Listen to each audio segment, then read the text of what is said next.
பொய்யை மட்டும் பேசாதே, கத்தாதே, நாட்டுக்குட்டியே கத்த அண்ணாமலை, நீ மட்டும் பேசாதே. கண்டிக்கின்றோம் அண்ணாமலையை கண்டிக்கின்றோம். அண்ணாமலையை கண்டிக்கின்றோம். வாழ்க வாழ்க வாழ்கவே, ராகுல் காந்தி வாழ்கவே, வாழ்க வாழ்க வாழ்கவே, ராகுல் காந்தி வாழ்கவே, வாழ்கவே.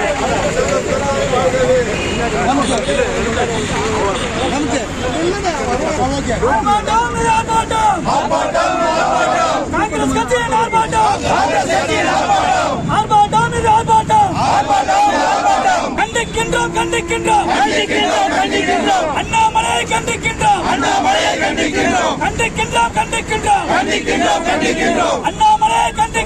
அண்ணாமலையை கண்டிக்கின்றோம். வாழ்க வாழ்க வாழ்கவே, ராகுல் காந்தி வாழ்கவே, வாழ்க வாழ்க வாழ்கவே.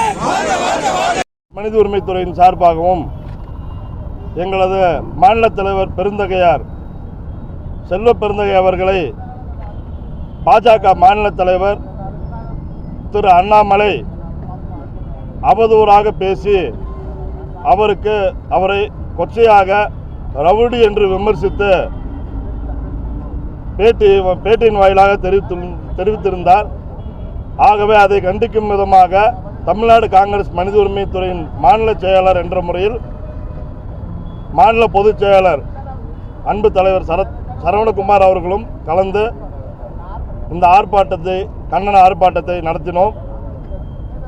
அவர் அண்ணாமலை பாஜக 267 சிஎம் தமிழ்நாடு நம்ம சிஎம் உளவுத்துறை மூலியமா 261 அக்யூஸ்ட் முக்கிய பொறுப்பில் இருக்காங்க பாஜக.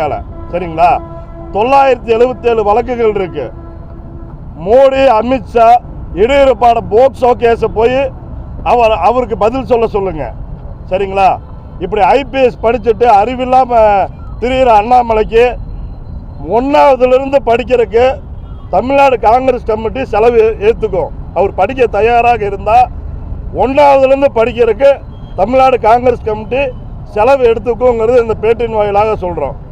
அவர் தயார் அப்படின்னா படிக்க வைக்கிறதுக்கு தயார். ஏன்னா ஐபிஎஸ் படிச்சுட்டு அவருக்கு அதுக்கு உண்டான அறிவு கிடையாது.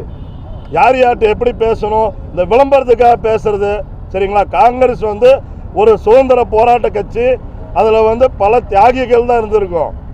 யாரும் காட்டி கொடுத்துட்டு சூ தொடச்சிட்டு மன்னிப்பு கடிதம் கேட்டுட்டு அந்த மாதிரி ஒரு தலைவருக்கு இங்கே இல்லை. எல்லாம் தியாகிகள்.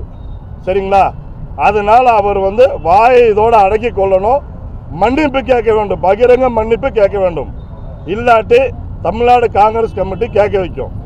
இதை இந்த பேட்டியின் வாயிலாக அன்போடு தெரிவித்துக் கொள்கிறோம். தலைவர்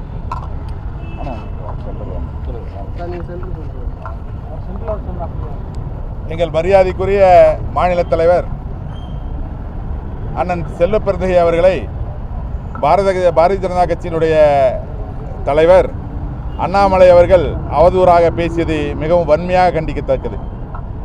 அண்ணாமலை அவர்கள் ஒரு ஐபிஎஸ் படித்தவரை போல செயல்படுவதில்லை. பாரதிய ஜனதா கட்சியில் தமிழ்நாட்டில் இதுபோல முன்னணி தலைவர்கள் இருந்திருக்கிறார்கள். நீண்ட நெடிய வரலாறு இருந்திருக்கிறது.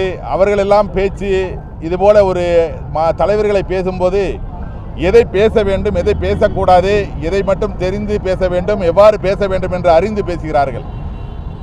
நண்பர் கூறியது போல, நமது ரஹமத்துல்லா அவர்கள் கூறியது போல 1ஆம் வகுப்பிலிருந்து அவர் படித்து வர வேண்டும். இதே போலதான் தமிழ்நாட்டில் உள்ள அத்தனை தலைவர்களையும் அண்ணாமலை அவர்கள் அவதூறாக பேசி வருகிறார்.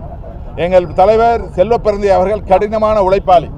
நீண்ட நெடுகாலமாக அவரது பொது வாழ்க்கையில் தன்னை ஈடுபடுத்திக் கொண்டு மிகவும் கடுமையாக உழைத்து வந்தவர். மிகவும் திறமைசாலி, மிகவும் பொறுப்பான ஒரு பதவிக்கு தகுதியான ஒருவரை எங்கள் அருமை தலைவர் ராகுல் காந்தி அவரை தேர்வு செய்து அனுப்பியிருக்கிறார். எங்கள் தலைவர் ராகுல் காந்தி அவர்கள் இன்று நாட்டில் உள்ள அனைவரையும் அளந்து வைத்திருக்கிறார்.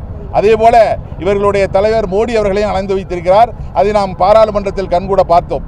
அப்பேற்பட்ட ஒரு தலைவர் நியமித்த எங்கள் மாநில தலைவர் செல்வப்பிறந்தகை அண்ணன் அவர்களை அவதூறாக பேசுவதை அண்ணாமலை இதோடு நிறுத்திக் கொள்ள வேண்டும். அது மட்டுமல்ல, இதுவரை இன்று அவர் பேசியதற்காக மன்னிப்பு கேட்க வேண்டும். தொடர்ந்து அவர் காங்கிரஸ் கட்சியை அங்கே கை வைத்து இங்கு கை வைத்து காங்கிரஸ் கட்சியில் கை வைப்பாரானால் அதற்கான விளைவுகளை அவர் எதிர்காலத்தில் சந்திக்க வேண்டி இருக்கும்.